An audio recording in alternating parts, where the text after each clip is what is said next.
Hey, what's going on, guys? It's Turin here, and today, guys, I'm here with another Total War Warhammer live battlecast. So it looks like we are facing off against New Bretonnia, and it looks like I think just the other day we played a dwarf game versus them, so I think I should probably mix it up a little bit. Could play the Warriors of Chaos. It's a very, very tricky matchup, but let's go ahead and try it. See if we can make any progress here. So KHOLEK is a bit of a risky pick because, again, he does have low armor, and Knights of the Realm and Royal Pegasus Knights and all those units are really, really going to perform well versus him. But again, he does make a huge difference in like crushing that foot squire line. So let's go ahead and try and get KHOLEK and just, again, play very conservatively and hopefully get away with it. I don't know. We'll see. So we're going to try Big Papa KHOLEK. As far as the lores of magic we want to use, I think we're going to try Lore of Shadows. So let's go ahead and get him on a steed so he can scurry about. And the Mind Razor can be pretty good. But it's so expensive. But I guess the regular cast isn't too bad. But if you overcast it, it hits like a big AoE and makes a massive difference. So maybe we'll try that, and let's see what else we want to get. The Mystifying Miasma actually isn't terrible. It's pretty good for like slowing down enemy cav and really turning that Chaos Knight fight. So let's actually just go with the Pit of Shades and the Mind Razor for now. I think that should be fine. And also we do have Smoke and Mirrors to give us a little bit of speed. It definitely will not hurt. So Aspiring Champ's a pretty good choice in my opinion. Great stats all around, and pretty good against Bretonnian infantry. Granted, foot squires will cut them up pretty quick, but I think having that sustenance on our front line is going to be pretty important there. So I could get the Chaos Warriors with great weapons, but they really just get outclassed by the Bretonnian infantry. It's a little bit tough in my opinion. So we're going to get 2 Forsaken, and then on top of that, we're actually going to get a bunch of Chaos Marauders with armor piercing. We're going to get some Chaos Knights. The Lance variant actually has 42 weapon strength as opposed to the 38. So that's interesting, but and also a pretty big shock bonus. But as far as like defensive stats go, they have, I don't know which one. It's really tough to say, but I guess let's go with regular Chaos Knights for now. Get some Chaos Poison Warhounds to help out there, and let's see. So we have about 2,000 resources left. So we probably need to bolster our front line a little bit. It's a little bit janky right now, to say the least. I really don't like Chosen. I feel like Chosen are just extremely cost ineffective against the Bretonnian foot squires. We could actually get some Chaos Warriors. I don't know. They seem to do okay, and they do have higher melee defense, quite a bit more, and they're a little bit more resilient than the armor-piercing buddies. And if he does like mix it up and get some like Battle Pilgrims, because again, Chaos are using Marauders, so sometimes Battle Pilgrims could be like a warranted decision. So maybe we get a few of these. I could just double up on the Chaos Knights. That could be a decent call, but again, that's a huge investment there. Maybe a Giant? Man, it's so tough right now. I could try some Dragon Ogres, actually. I think that might be kind of fun. Do we want to try Dragon Ogres and the Chaos Knights? Yeah, let's do that. Let's do that and see how it goes. Our front line's going to be a little bit flimsy, but, we'll hope for the best here. So we do have the Dragon Ogres, and they do have armor piercing themselves and can do pretty well against foot squires, in my opinion. What is it? The missile resistance? I think that's what the scaly skin is. Yeah, so it's missile resist here.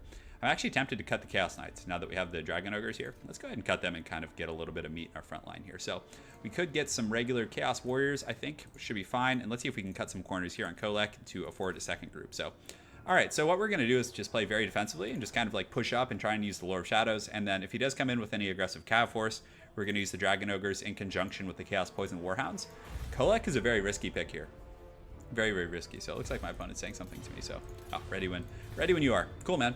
So, yeah, I don't know. Trolls are okay in this matchup. They can do pretty well against foot squires, but again, the leadership is just such a big issue on trolls. And though their stats on paper are so good in their regeneration, more often than not, as soon as things start to go south, like if they're mixed in with a group of marauders and the marauders rout, they're going to get the penalty of allies retreating. And then on top of that, if they get rear charged at all, like they can just rout almost instantly. It's very, very hard to justify them. I don't know though. I'm still a little on the fence as it relates to my decision to get the Chaos Warriors with the shields, but again, they do have that higher melee defense, and I'm looking for a bit more sustainability in my front line so that the Chaos Marauders with the great weapons can kind of chip away at my opponent. So we'll see how it goes, and if it becomes a very blobby battle, I can use Pit of Shades, and I'll probably use the Mind Razor just as a single target effect on the Dragon Ogres, so they can just get in there and just do a ton of damage. So yeah, pretty good map for me. It's open, not a lot of shenanigans. We will definitely see what my opponent does, but yeah, I have to be very careful with KHOLEK. I think he can be, pretty game-breaking because, again, I can snipe out the Grail Relique and do things like that, but a lot of the Bretonnian missiles are pretty good against him with his low armor. Knights of the Realm, all the Bretonnian cav are really going to shine here. So, and I've tried halberds against Bretonnia, but it's just so hard to get them in position. Like, the mobility is just a huge issue. They're very slow with like 28 to 32 move speed, and the Bretonnian cav can just kind of circle around you, and then they get tied up against foot squires, and they just extremely inefficient trading there. So, I know the Chosen with halberds, I think, got a pretty decent little buff, but still, I don't think it's enough to like kind of warrant it, overall. So, bit of a tricky place to be in, guys, but we're doing our best, and let's see how it goes. Yes. So just waiting for my opponent to load, and it looks like it is indeed showtime. So let's get right into our deployment here, and hopefully we can get a good situation with our Poison Warhounds. They're very, very good against Bretonnia, or any faction for that matter. So we're going to get these guys in the front. And what's the weapon strength from these guys, actually? So 27's not terrible. They do have 33 melee attack, and they're actually surprisingly fast for infantry. So we're going to get these guys like so. Although maybe we should have them in the secondary line, so these shielded kind of higher defense warriors can take the initial beating. Then we'll put these guys kind of like that. Although, yeah, maybe I should just like put them off on the sides here like that. That's probably fine. We'll hold 2 in auxiliary and just, obviously plug them in wherever we need them. And these guys, we kind of want them like spread across the entire line here. So we'll put one group right here, which should be fine. One group right in the center here, and another group right out here. Aspiring champions are such a cool unit. So that should be fine for our formation there. So KHOLEK and the Goon Squad, we're going to kind of run them around together, because if he does have like Alberic or King Lewin or someone who wants to like dive him, it's pretty nice to have that like presence there. And our Chaos Sorcerer, I'm tempted to run him with the Goon Squad too, but we do have the encouragement with the Aspiring Champ, so I guess we don't have to have him in the front line. So we're going to put the Forsaken on the wings, because again, I like them to be out in the sides so they can be mobile and kind of scurry around the flanks, or even assist in the cav fight. Like if we engage out in the wings over here, and like let's say the engagement's right over here, and the Forsaken can get there really quick, because again they have, what is it? Yeah, 48 move speed, I think. Yeah, that's really, really fast. So my opponent's army, it's about the same size as mine. So as far as like although Dragon Ogres are really expensive, so and they come at a pretty small model count. So I'm trying to wonder what type of ability he might have, but. Chaos is kind of all over the place. I honestly think they used to be one of my better factions. Like, I used to feel really comfortable playing Chaos against everyone, but now I just feel like I lost it with them. So I think it's time to kind of rekindle that fire and try and figure them out, because I really like playing the underdog factions. It's definitely the most fun for me. So, all right, guys, let's get down and dirty here. But hopefully these Chaos Warriors can hold up. Like in a straight up fight versus Foot Squires, I think they like barely lose most of the time, but they can actually win on some occasions, because again, there is some RNG in this game as it pertains to unit trading.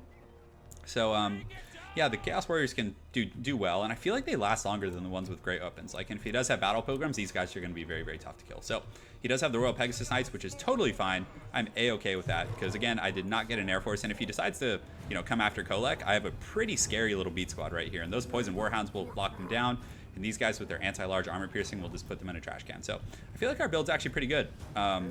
Based on what I've seen from my opponent, but again, he does have like a ton of Foot Squires and things, so honestly we might just get outclassed in that respect, like by the Foot Squires. They might just like crunch our front line, and then we're just gonna lose because of that, no matter how well we play in the back line.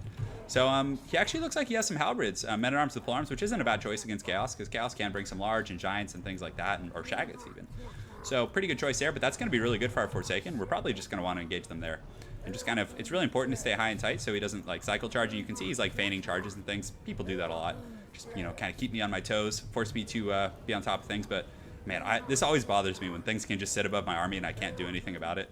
That's why I'm often tempted to bring like the Marauder Horsemen, but I just don't think they're a great pick. So looks like he's coming into a Death Star. Oh, it looks like he lands for a second. That was interesting. Did he do any HP? And he actually did HP damage. So did you guys see that? He was able to actually land and do some damage, and then just get out instantly without any consequence. So it's kind of a janky thing a little bit. They really need to work on like the landing mechanics. I think it's just so clunky and weird. So it looks like he's kind of feigning over here like he might go with some of these Forsaken. So we're just going to kind of mirror his movements over here. Just get ready for the frontliners and, have a good time. So he does land there. So let's see if we can get the Poison Warhounds. We're going to turn the Forsaken. And yeah, man, we got a lock on a few of them. So that's going to be really good. So he poked the dragon, guys, and the dudes are pissed. So we're just going to kind of push in here with our army and just be really aggressive. And yeah, oh, this is a really, really good trade here. So, got punished a little bit for that aggressive harassment because Forsaken and the Hounds and everyone are going to be able to do massive damage. So he's losing a lot right now for sure.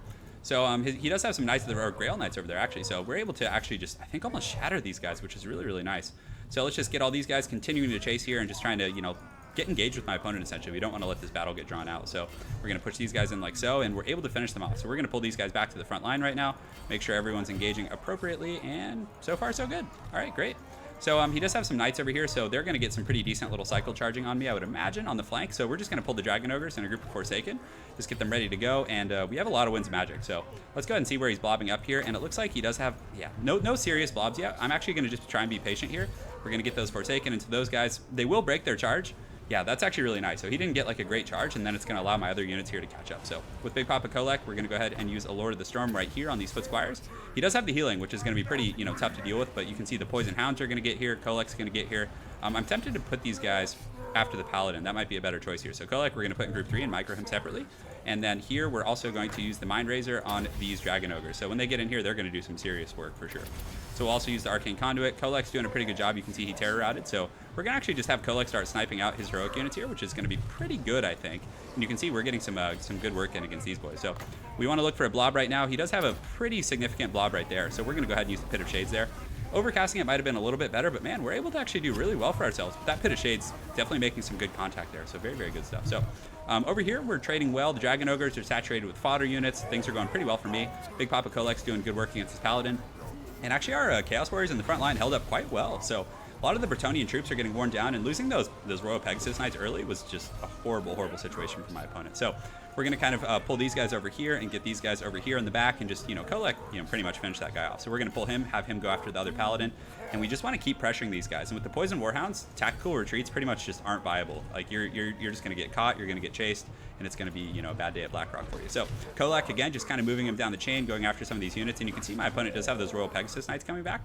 So that's going to be a little bit tricky for sure. They may have to go after KHOLEK here, and it looks like they kind of do. So let's go ahead and use the leadership buff, and we don't have any Lore of Shadows abilities at the moment, and our blob here is doing pretty good, I would say. I'm really eager to see how these Chaos Marauders have actually been trading with. Man, look how fast KHOLEK takes down Paladins and heroic units. It's pretty incredible. So he's going to get a nice little rear charge, so let's go ahead and run KHOLEK through the ranks there. We do have some units coming back from route here, so let's make sure to push them in ASAP. It's going to be very important, but again, he's going to get sandwiched here pretty good. So KHOLEK's here. He does have another Lord of the Storm, so we're going to go ahead and use that right here, which is going to be good. And we're going to use an overcasted Pit of Shades here, and we're just going balls deep, boys. It's time. So we get the Lord of the Storm. That's going to hit them, and then on top of that, guys, it's time. Oh, overcasted. That feels so good. And just look at that mosh pit right there. So very, very good stuff. This build seems to be working pretty well. Now, I don't think my opponent had an optimal game by any means, but still, it's holding its own for sure. And my infantry line and my core, they're doing their thing. They're not getting dumpstered too badly, and KHOLEK's done a great job sniping. So again, just keeping him with that goon squad made him very, very safe. We're able to outtrade the Grail Knights and all those type of units. And right now, it looks like he just has the Grail Knights left and a few units kind of wandering about. So I don't think at this point there's any way he can win. Perhaps there is. Yeah, he just has some of those Pegasus Knights and a few other units. So we're just going to womp on some of these Grail Knights here, just polish them off, make sure we're all squared away on that front, and then we can just go finish. Oh, we actually had the Fey Enchantress. So even with the Fey Enchantress and the Lore of Life, oh man, she's going to have a bad time for his Big Papa here. So he's coming down with the hammer. He's got his bros with him. Excuse me, my voice is going. But he's got his hammer out, he's got his bros, he's got his Forsaken. They're going to have a good time. So it looks like KHOLEK's kind of chilling, but man, when he hits, he chunks her hard. So we don't have enough for the Mind Razor. It looks like the last of my opponent's troops are going to shatter here. So well played to my opponent. I'm glad we were able to pull out a win. Pretty cool stuff. So really, really good performance from the Chaos Marauders in the front line. The Aspiring Champs did well, but the Chaos Warriors were very resilient. And I feel like they lasted quite a bit longer than the Great Weapon variant with their higher melee defense. Granted, he did bring a lot of men-at-arms, which is a little bit unusual, but other than that, it was pretty status quo in the front line, although he didn't have a Grail Reliquary, which is really interesting. So it's largely due in part to the huge investment of the Grail Knights. Now, I think if he had gotten Questing Knights, although Questing Knights Grail Knights on paper are pretty good against Dragon Ogres. They have anti-large, and Dragon Ogres are a low-armored unit, so they're going to perform well. But honestly, I think it just came down to the really poor performance from the Royal Pegasus Knights. Like, if he had been able to micro those a little bit better, maybe cut a single group of these to get the Grail Reliquary, to keep that early routing from happening, and then the Grail Knights, they kind of just got caught by the Hounds, and then the Forsaken sandwiched them, and it was a little bit of a rough situation. So Lore of Shadows, though, pretty good performance. You guys saw that some Pit of Shades were really good, especially in conjunction with KHOLEK's Lord of the Storm. I was able to really just put dents in a lot of his infantry. So well played to my opponent, Beef Chief. I look forward to seeing you again on ladder, and I hope you guys enjoyed that Chaos Cast. Have an excellent night, and take care.